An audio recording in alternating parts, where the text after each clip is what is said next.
To foreign policy sir, we are not emotional people sir. हमारी foreign policy 75 साल में कभी, ये पाकिस्तान का नहीं कि जैसे तालिबान आ गया तो बेगानी शादी नजदीक, हो सकता है मैं गलत भी बोल रहा हूं, बट मैं जो समझता हूं sir, when it comes to foreign policy sir, we are not emotional people sir. हमारी फॉरेन पॉलिसी 75 साल में कभी, ये पाकिस्तान का नहीं कि जैसे तालिबान आ गया तो बेगानी शादी, अब्दुल्ला दीवाना, इमरान खान कह रहा है कि आजादी मिल गई और ये सब, ये कभी इंडिया से आपको कभी स्टेटमेंट नहीं आएंगे ऐसे। इंडिया कभी स्टेटमेंट देता ही नहीं। आपने देखा इमरान खान ने 50 ऐसे ट्वीट करे प्राइम मिनिस्टर नरेंद्र मोदी जी को गाली देते हुए, नरेंद्र मोदी जी ने एक बार भी रिस्पॉन्ड नहीं करा। तो पाकिस्तान से बड़े सीनियर लेवल पे लोग बड़े जज्बाती और गैर संजीदा स्टेटमेंट्स देते हैं, ये वहां की रिवायत है सर, ये सब लोग ऐसी हैं, ठीक है। जैसे कि 1965 वॉर में इन्हीं की आर्मी ने बोल दिया था कि एक मुस्लिम सोल्जर जो पाकिस्तान का है वो इंडिया के 10 हिंदू सोल्जर्स के बराबर है, crush India.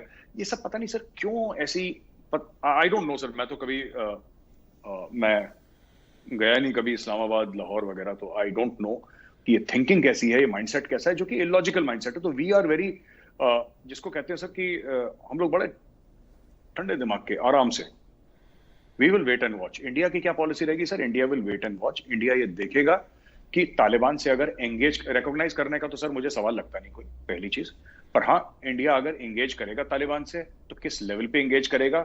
India is very careful about its image sir. Bharat को अपनी इमेज की बहुत फिक्र है ग्लोबली। भारत फूक फूक के कदम रखता है, ऐसा नहीं कि कांग्रेचुलेशंस बहुत बढ़िया हुआ, तालिबान हमारे भाई हैं, जैसे इमरान खान। हम सोच नहीं सकते कि भारत में प्राइम मिनिस्टर तो बहुत बड़ी चीज होती है, तो नरेंद्र मोदी जी बहुत बड़े हैं, हमारे यहां सर कोई जॉइंट सेक्रेटरी, अंडर सेक्रेटरी भी ऐसा बयान देते हैं।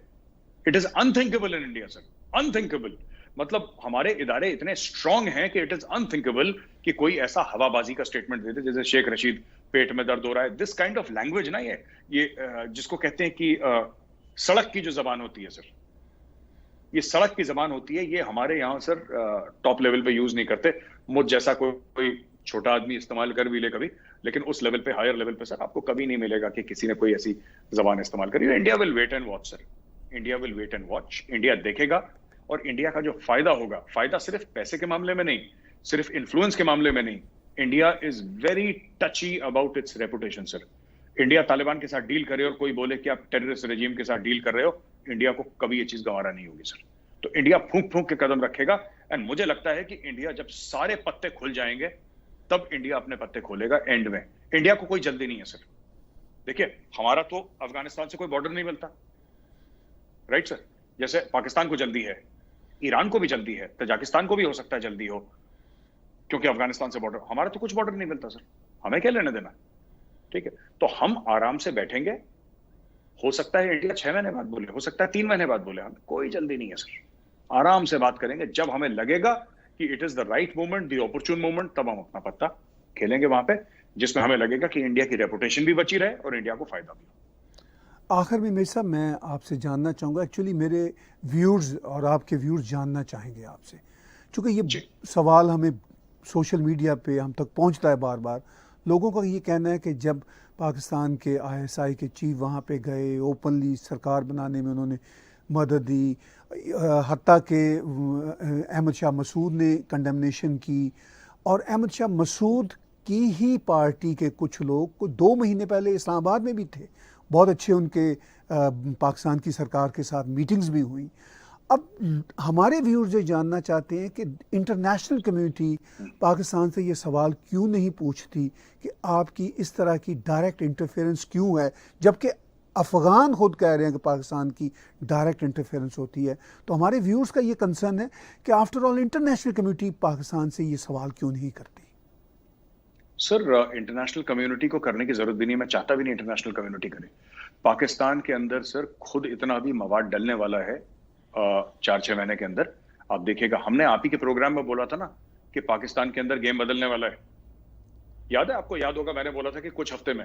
अब आपने देखा सर, स्नाइपर राइफल्स आ गई हैं सर तहरीक तालिबान पाकिस्तान के साथ, तो तहरीक तालिबान पाकिस्तान ठोक रहा है रोज। क्वेटा में उसने सुसाइड अटैक करा सर, स्नाइपर। कितने अटैक्स, 20 से लेकर 25 अटैक हो चुके हैं सर। ये अटैक्स और इंटेंसिफाई होंगे। उसका रीजन है सर, उसका अब तो हमारा कोई कॉन्सुलेट नहीं है सर अफगानिस्तान में, अब तो हमारा कोई रॉ का दफ्तर नहीं है, सो टू से।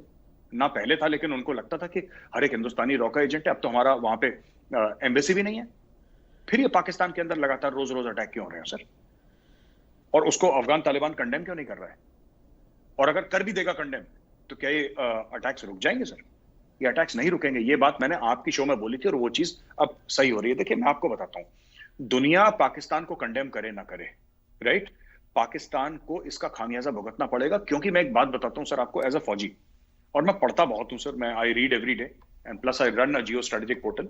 तो मैंने एक दो बातें देखी हैं जो मैंने नोट करी है पाकिस्तान के बारे में, बड़ा क्लोजली पाकिस्तानी आर्मी को स्टडी करा। Pakistani army thinking is tactical sir, it is not strategic. इनकी बड़ी short term tactical level thinking है। इवन देयर कोर कमांडर्स ना, sometimes they think like company commanders, they think like battalion commanders. इनकी बड़ी tactical, इनकी strategic thought process है ही नहीं sir Pakistan का। अगर पाकिस्तान का स्ट्रेटेजिक थॉट प्रोसेस होता ना, और इनको तालिबान के साथ, ये तालिबान की लीडरशिप को सर बुलाते इस्लामाबाद, या वहां पे शाह महमूद कुरैशी को एक ब्रीफ लेके भेजते। इन्होंने सबसे बड़ी गलती करी। देखिए, अपने पत्ते कभी नहीं दिखाए जाते इस गेम में, अपने पत्ते नहीं दिखाए जाते। और अगर जनरल हमीद जाते भी, तो जनरल हमीद एक पब्लिक प्लेस में नहीं रहना चाहिए था। फैज हमीद को सीक्रेट जगह में रहना चाहिए था। चुपचाप जाते, वहां पे तालिबान से राब्ता करते, चुपचाप वापस आ जाते। वो तो ऐसे गए जैसे कोई फिल्म स्टार होता है, वेव करते हुए, हाँ हाँ okay, don't worry, everything will be okay. अरे, यू अंडरस्टैंड? तो इनकी जो पाकिस्तानी आर्मी की थिंकिंग है sir, it is a highly tactical thinking, it is not a strategic thinking. Strategic thinking Indian army की है। मैं बता रहा हूं इंडियन आर्मी क्या करती है अभी, चुप बैठी है। आपने इंडियन आर्मी से एक बयान सुना सर? ये इंडिया के पेट में दर्द हो रहा है और इंडिया का सर में दर्द हो रहा है, ये इस तरीके के आप देखते हैं।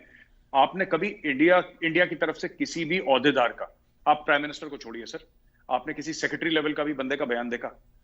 आपने कभी इंडियन आर्मी का जो ऑफिशियल एडीजीपीआई का हैंडल है, ट्विटर हैंडल, आपने उससे से कोई बयान सुना? एक बयान, नथिंग, चुप। हमें जो करना होगा हम कर लेंगे सर। हम ये टीवी स्टूडियोज में बैठ के मीडिया अपना जो भी हमारा करे काम, वो उसका काम है। जो हमारे सरकारी इदारे हैं सर, जब वो जाते हैं तब वो, यह देखिए, फैज हमीद की शक्ल हर पाकिस्तानी बच्चा जानता है, सब जानते हैं फैज हमीद कौन है। आप ये देखिए कितना बड़ा ये कॉमेडी है सर ताहिर साहब, आप देखिए कितनी बड़ी कॉमेडी है कि खुफिया एजेंसी का बंदा बिल्कुल भी खुफिया नहीं है। यहां पे देखिए, खुफिया एजेंसी का बंदे को तो खुफिया होना चाहिए, आईएसआई तो खुफिया है, वो पब्लिक मीडिया में आ रहा है। आपने कभी इंडिया में देखा कि कोई इंडिया का सर्विंग मिलिट्री इंटेलिजेंस का चीफ या आईबी का चीफ या रॉ का चीफ खुले मीडिया में प्रेस कॉन्फ्रेंस दे रहा हो? तो ये मैं कह रहा हूं, they have a very small tactical level thinking, it is not strategic, और इसका खामियाजा पाकिस्तान को भुगतना पड़ेगा सर। और बिल्कुल आखिर में मैं आपसे इस पे भी राय लेना चाहूँगा कि ये भी एक इम्प्रेशन है कि तालिबान के आ जाने से और स्टेबल हुकूमत बना लेने से वहाँ पे कुछ लॉ एंड ऑर्डर बेहतर हो जाएगा। चूँकि अफ़गानिस्तान में ये भी एक इम्प्रेशन बहुत सालों से चला आ रहा है कि लॉ एंड ऑर्डर काबुल के कुछ ख़ास इलाकों तक तो होता था, इवन काबुल के उन ख़ास इलाकों से बाहर निकलकर माफिया और लॉ एंड ऑर्डर की बुरी हालत थी। चूँकि उनका ये ख्याल है कि लॉ एंड ऑर्डर बनाने में तालिबान कामयाब होंगे। आपको ये सूरत कैसे दिखती है? सर, पाकिस्तान के अंदर कौन सा लॉ एंड ऑर्डर अच्छा है सर जो अफगानिस्तान के अंदर होगा? पाकिस्तान कह रहा है ना, वो हुकूमत बना रहे हैं, हम उनकी मदद करेंगे। पाकिस्तान के अंदर कौन सा लॉ एंड ऑर्डर अच्छा है? तो मैं ये कहना चाहता हूं सर कि अफगानिस्तान के अंदर लॉ एंड ऑर्डर, देखिए तालिबान को एक्सपीरियंस नहीं है लॉ एंड ऑर्डर का। लॉ एंड ऑर्डर क्या होता है सर? प्रोटेस्टर्स हैं, उन्होंने कल 3 प्रोटेस्टर्स को गोली मार दी सर, ये तो इनका लॉ एंड ऑर्डर है। उनको तमीज नहीं है वो कैसे खाना खाना है, कैसे खड़ा होना है, कैसे बैठना है, कैसे लोगों, उनको नहीं है। वो जंगली जानवर किस्म के लोग हैं सर तालिबान वाले। ठीक है, ठीक है, हम उनको एंगेज करेंगे अगर हमारे मुल्क के फायदे में होगा, लेकिन ये बात नहीं कि हम उनकी इज्जत करेंगे। इज्जत करना और एंगेज करना तो अलग अलग चीजें हैं। तो वो देखिए, तालिबान वैसे हैं नहीं बिल्कुल भी, they are totally different kind of people. उनको लॉ एंड ऑर्डर, उनको ये समझ में आता है कि या तो शरिया के खिलाफ है, या शरिया के साथ, जो शरिया के खिलाफ है। अब देखिए, मैं एक, अगर आपकी इजाजत हो तो छोटी सी बात बोल दूं। पाकिस्तान में, और मुझे कहना नहीं चाहिए, पाकिस्तान में फीमेल एंकर्स, पाकिस्तानी टेलीविजन में, मैं नाम नहीं लूंगा उन एंकर्स का, फीमेल एंकर्स तालिबान को सपोर्ट कर रही हैं। और मेरा दिल चाहता है कि अगर मेरे पास उनका फोन नंबर होता तो मैं उनको फोन करके बोलता कि बहन, तुम औरत हो, तुम तालिबान को सपोर्ट कर रही हो, तुम्हें पता है तुम अगर टेलीविजन पे आओगी बिना अपना सर ढके तो तालिबान तुम्हें वाजिबुल कत्ल समझते हैं। म्यूजिशियंस पाकिस्तान के, जो म्यूजिशियंस नहीं क्या वो फिल्म इंडस्ट्री वाले, वो लोग अपने बयान दे रहे हैं कि वी सपोर्ट। तालिबान की नजर में तुम जो काम करते हो तुम्हारा धंधा हराम है, तुम्हें कोड़े पड़ने चाहिए, तुम्हें पत्थरों से मारना चाहिए, वो तालिबान समझता है। और जो तालिबान जिनका दुश्मन है वो तालिबान को सेलिब्रेट कर रहे हैं। For example female anchors, for example Pakistani singers, for example Pakistani actors. Taliban की नजर में तो हराम है ये। तालिबान तो कहता मारो इनको, उन्होंने मार दिया। उस सिंगर को नहीं मार दिया, वो जो बंदा था अंद्राबी, क्या नाम था उसका, उसको मार दिया उन्होंने। एक और कॉमेडियन था उसको मार दिया। वो कहते हैं ये सब बेकार की चीजें, मारो इनको, कत्ल कर दो। खोपड़ी में रखी सर AK-47, जान से मार दिया उसको। तो ये सब इनको, ये पाकिस्तानियों को दूसरे के मुल्क में शरिया चाहिए सर, अपने मुल्क में नहीं चाहिए। बहुत शुक्रिया मेजर साहब, आपने वक्त दिया हमें, आपके वक्त की कदर होती है और we really appreciate your thoughts.